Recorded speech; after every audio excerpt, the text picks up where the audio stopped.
Hi, it's me. I'm back. Um, whew. Well, a quick update on my lungs, if you care. Um, they're doing they're doing much better. Um, I when did I go in the hospital? It was like a few weeks ago, and then I got out after a week, and then I've been out of the hospital for a week and 2 days now. And I'm feeling a lot better. I'm eating so much. I've gained between 5 and 8 pounds, depending on what the scale likes to. Like I'll step on it, and like 20 minutes later, I step on it, and it's something new. I'm like, but I didn't do anything. But that's really good. I'm trying, like, so my goal. Well, actually, this is actually gonna tie into what I feel like talking about today. But my goal is 120 pounds or more, because that puts me at a BMI of 18, I'm pretty sure, and once I'm at a BMI of 18, I can get bottom surgery, which I want really bad, because it sucks. But anyways, right now, like, I just weighed myself and I was at 106. So it's like, oh, that's only 14 pounds, but like, it's been like clicking how much 14 pounds is. Because like the other day I got this giant bag of rice and it's like 20 pounds, and I'm carrying it up the stairs and I'm like, oh my god, I'm literally gonna die. And then I'm like, literally, I'm supposed to have this much weight on my body at all times to be carrying around. So like, it's obviously I have to work to get there. And the very difficult part is with having CF is like my weight, or whatever, my weight and my lungs tie into each other. So like when my weight is down, my lungs are like more vulnerable, and it's easier for me to get infections. Just, I mean, really with anyone, it's like that. If you're underweight, it's easier for you to get sick. It's harder for your body to recover.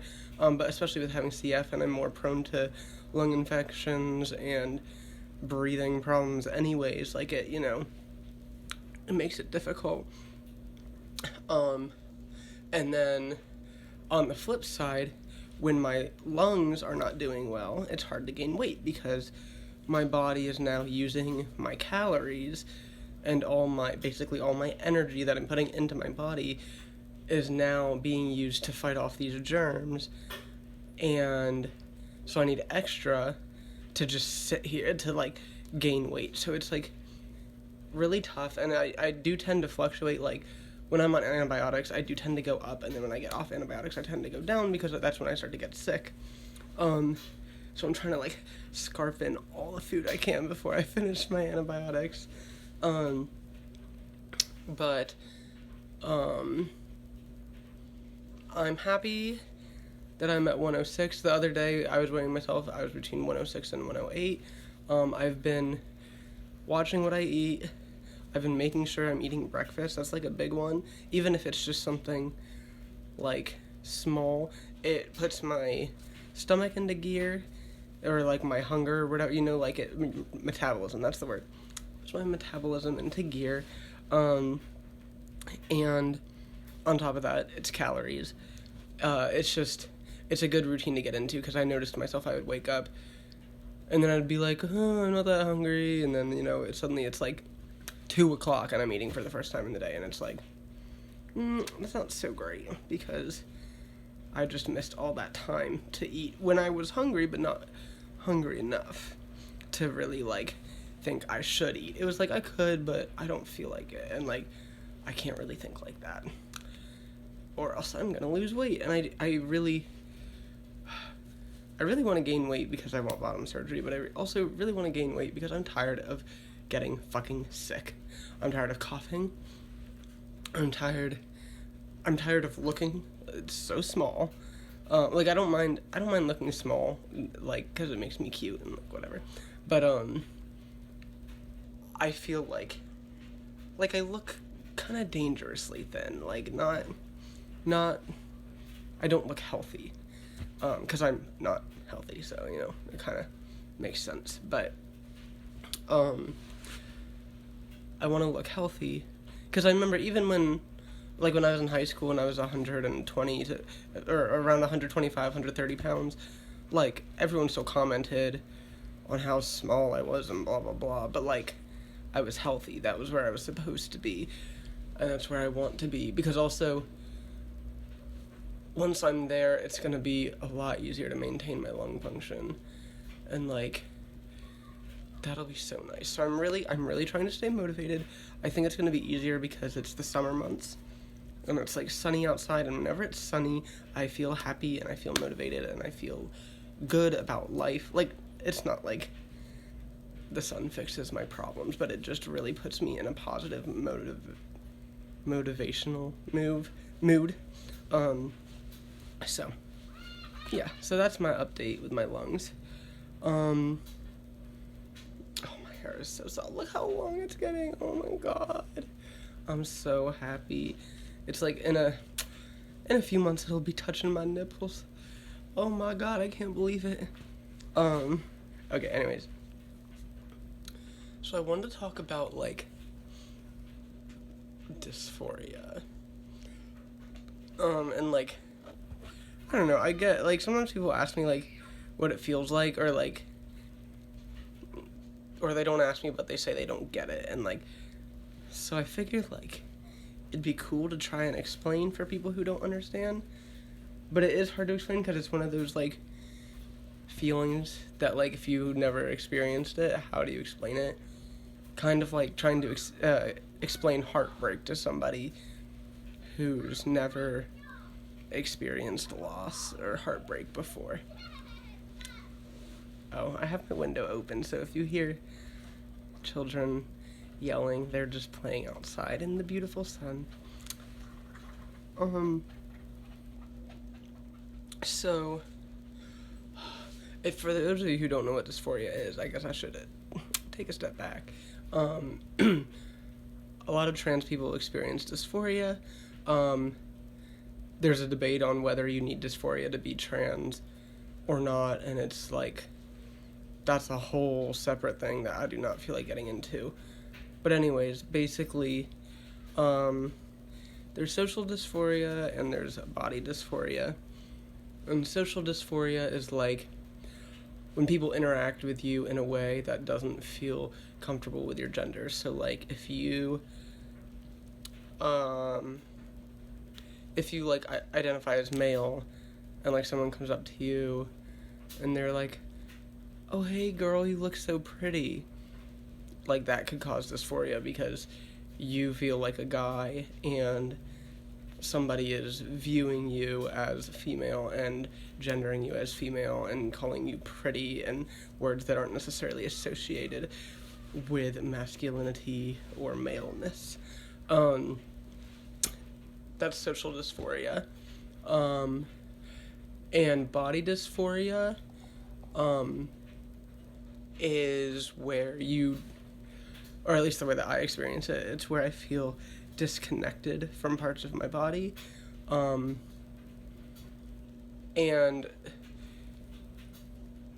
it is tied to my gender, I do believe, but also like it's not.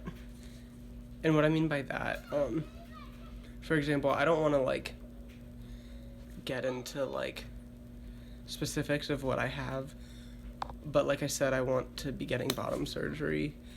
I would have wanted that like a year ago. I had a consultation a year ago, and she was like, "Oh, well, you just gotta be 120 pounds. Just try to put on a few pounds, and then we can talk about it." And I was like, I don't think you understand how fucking hard that is, but okay.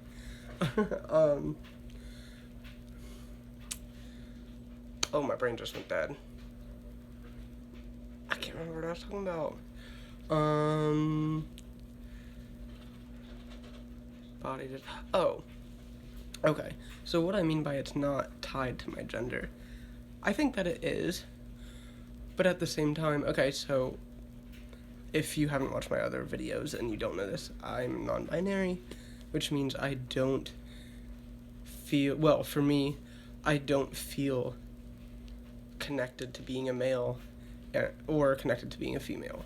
Or I feel slight variations of the two at times, but like for the most part I feel very disconnected from both of those genders. And yeah.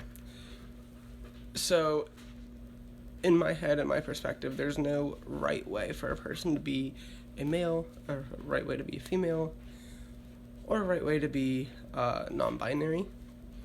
So like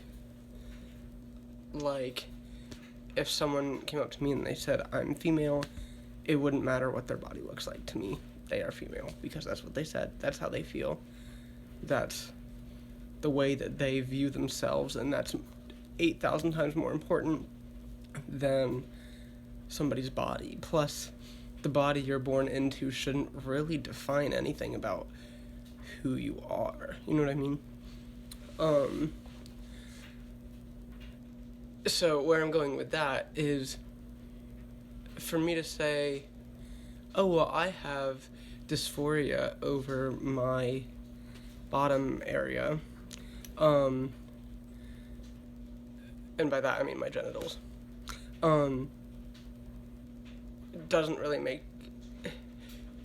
Doesn't make sense in terms of gender, because I feel like someone could identify the exact same way that I do in terms of the feelings they have and the words they use to describe their gender and the way that they feel connected or disconnected to different genders and whatever.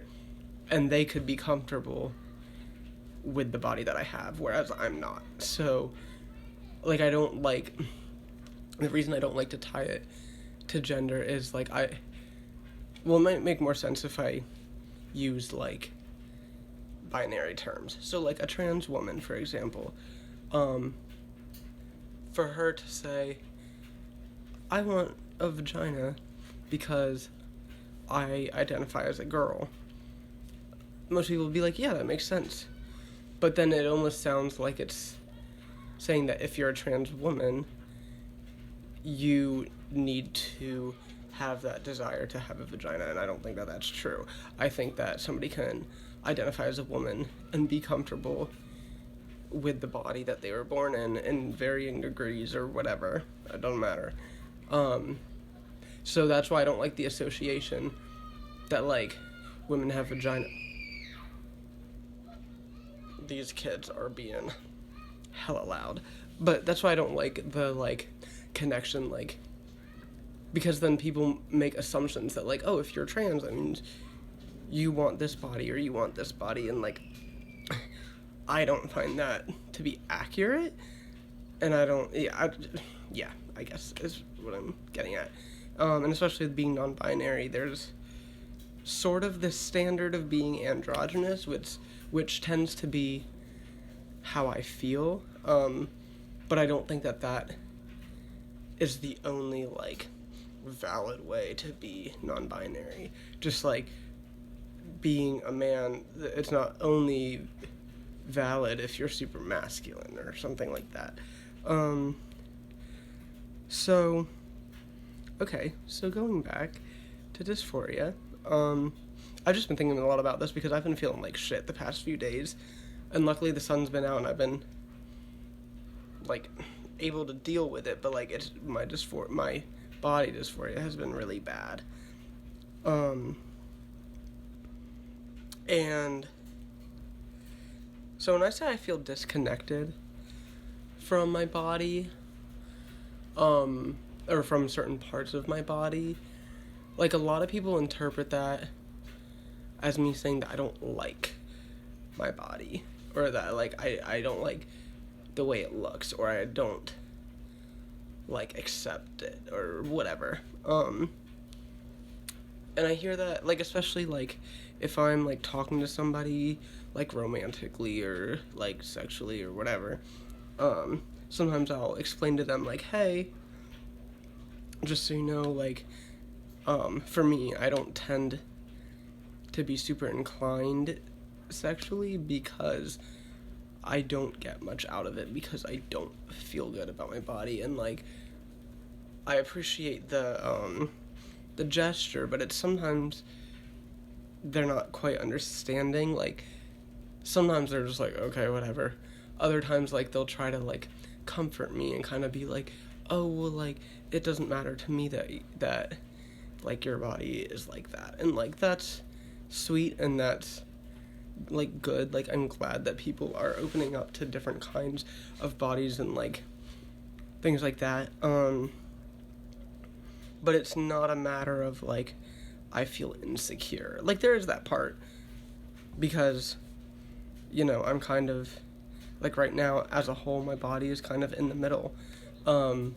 And for me personally, that feels good, but it does put me at a disadvantage when it comes to, like, being with people, because, like, most people, or I don't even know if this is true, but people tend to express attraction towards, like, all female or all male, and how they see that in their head. And so these, like, kind of in-between bodies sometimes don't fit into that. So I'm glad that there are people that are open to that, and I'm not trying to, like, be like, I don't want to hear that you're open-minded, or that you like my, like, that I appreciate that. But I'm just saying, like, no matter how many people love my body, I still feel disconnected from it. And I feel like I really don't know how to explain this other than, like, looking at certain parts of my body, or, like, even, like, looking at pictures of me, like, before I started transitioning, or even after I started transitioning, but, like, not quite yet. I wasn't quite there yet. Like, it doesn't feel like it's me. It's like I know, obviously that was me, but it doesn't reflect me. It's like a character, almost. And so for my body, like, it feels like, especially, like, if we're talking about sex in this example, it feels like, if I were to have sex with somebody, it doesn't feel like they're having, like, emotionally, it doesn't feel like they're having sex with me. It feels like they're experiencing this character, or this role, and, like, I'm there, but, like, they're not experiencing me. And I'm all about personal connection and feeling connected to people, and so that makes it just makes, sometimes it can make me feel very frustrated, because there's this block that I do not feel connected to people sexually, and I don't think I will until I have bottom surgery. And which is why I'm trying to push so hard to gain weight, because, like, it kind of, like, gets worse and worse and worse, and sometimes I'll be like, oh, it's not that bad, and then it comes back, like, a week later, and I'm like, oh my god, it's horrible. Yeah, sorry, I know I kind of dance around in my videos. I don't really plan out what I'm gonna say. I just ramble, because that's how my brain works, and I figure, like, I don't know, maybe sometimes people want to hear what my brain has to say.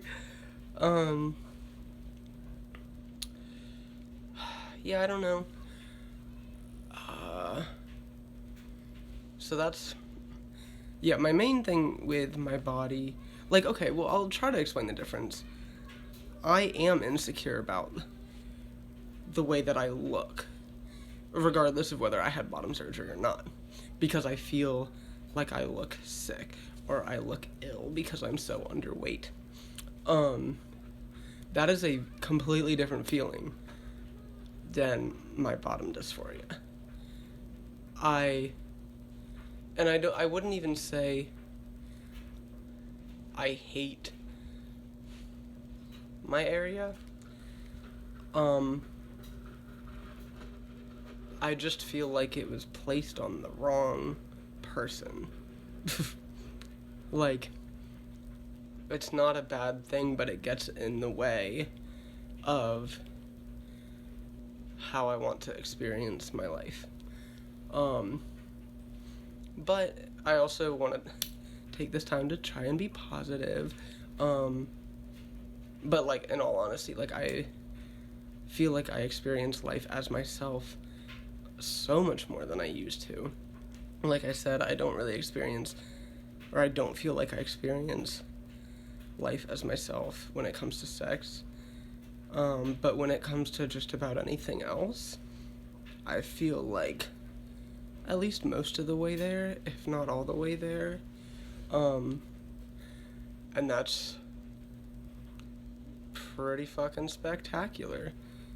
Because I don't know how to explain it, but feeling disconnected from yourself for that long, and then being able to have them come together is like more than a dream come true. It's like a giant ass sigh of relief. Like, I don't know.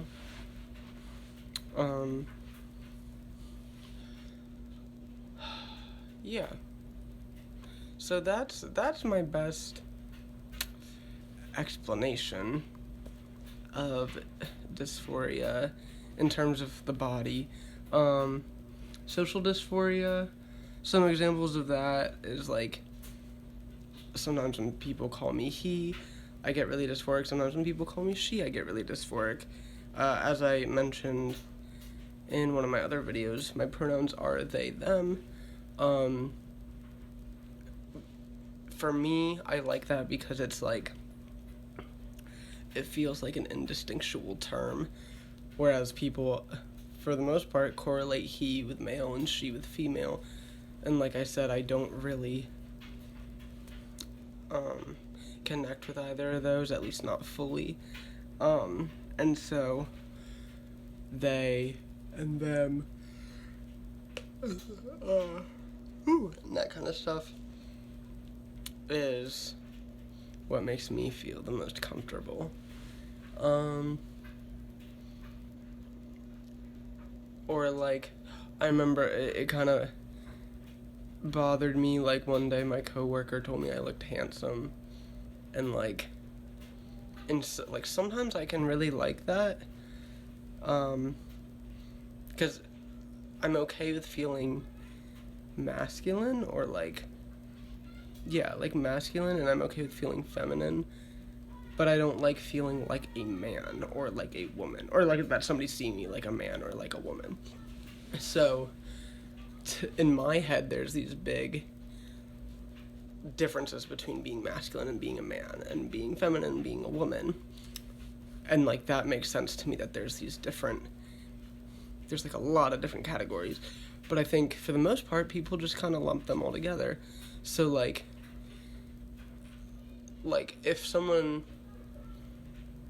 if I have a friend who tells me I look handsome, who always respects my pronouns and things like that, I might like that if I'm feeling kind of masculine at the moment, or more like, yeah, I might be okay with that, or I might like that, depending, because I know that they're still seeing me for me. But when I have someone who isn't necessarily aware of my gender or whatever, and then they call me handsome, to me it feels like they're calling me a man. And regardless of if they're calling me a good-looking man or an ugly-ass man, I don't like being called a man. So, that's, yeah. I hope it makes sense. Well, pretty sure I don't have anything more to say. I hope that made sense to anyone who was confused. Maybe I can make another video if people are still confused. But that's it for now. Bye.